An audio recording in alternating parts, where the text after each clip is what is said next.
Male Mahadeshwara auto ಚಾಲಕರ ಸಂಘದಿಂದ ಅದ್ದೂರಿ ಕನ್ನಡ ರಾಜ್ಯೋತ್ಸವವನ್ನು ಆಚರಣೆ ಮಾಡಲಾಯಿತು.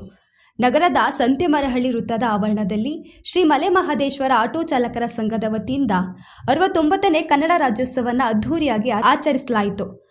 ಕಿಚ್ಚ ಸುದೀಪ್ ಅಭಿಮಾನಿ ಬಳಗದ ಅಧ್ಯಕ್ಷ ನಾಗೇಂದ್ರ ಕಾರ್ಯಕ್ರಮವನ್ನು ಉದ್ಘಾಟಿಸಿ ಮಾತನಾಡಿ, ಕನ್ನಡ ನಾಡು, ನುಡಿ, ಜಲ, ನೆಲಕ್ಕಾಗಿ ಪ್ರತಿಯೊಬ್ಬರು ಶ್ರಮಿಸಬೇಕೆಂದು ಕರೆಯನ್ನು ನೀಡಿದರು.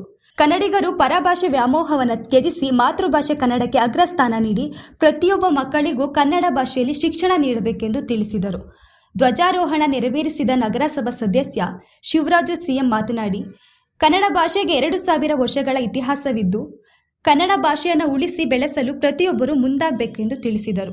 ಇದೇ ವೇಳೆ ವಿವಿಧ ಕ್ಷೇತ್ರಗಳಲ್ಲಿ ಸಾಧನೆಗೈದ ಗಣ್ಯರನ್ನ ಮೈಸೂರು ಪೇಟ ತೊಡಿಸಿ ಶಾಲು ಹೊದಿಸಿ ಸನ್ಮಾನಿಸಿ ಗೌರವಿಸಲಾಯಿತು.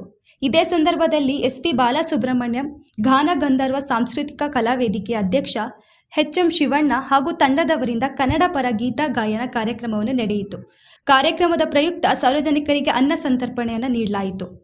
ಈ ಸಂದರ್ಭದಲ್ಲಿ ನಗರಸಭೆ ಅಧ್ಯಕ್ಷ ಸುರೇಶ್, ಪೌರಾಯುಕ್ತ ರಾಮದಾಸ್, ಪ್ರಾದೇಶಿಕ ಸಾರಿಗೆ ಕಚೇರಿ ನಿರೀಕ್ಷಕ ಯೋಗೀಶ್, ಮಲೆ ಮಹದೇಶ್ವರ ಆಟೋ ಚಾಲಕರ ಸಂಘದ ಅಧ್ಯಕ್ಷ ಮಹೇಶ್, ಕೆಲ್ಲಂಬಳ್ಳಿ ಸೋಮನಾಯಕ, ನಗರಸಭೆ ಮಾಜಿ ಅಧ್ಯಕ್ಷ ಸುರೇಶ್ ನಾಯಕ, ಹಿರಿಯ ಆಟೋ ಚಾಲಕ ಸಿಪಿ ನಾಗರಾಜ್, ಮುಖಂಡರಾದ ತೆರಕಣಾಂಬಿ, ಎಸ್ ಬಸವರಾಜ್, ಚಾಹಾ ಸೋಮು, ಯಜಮಾನ ರಾಜು ನಾಯಕ ಸೇರಿದಂತೆ ಆಟೋ ಚಾಲಕರ ಸಂಘದ ಸದಸ್ಯರು ಭಾಗವಹಿಸಿದರು.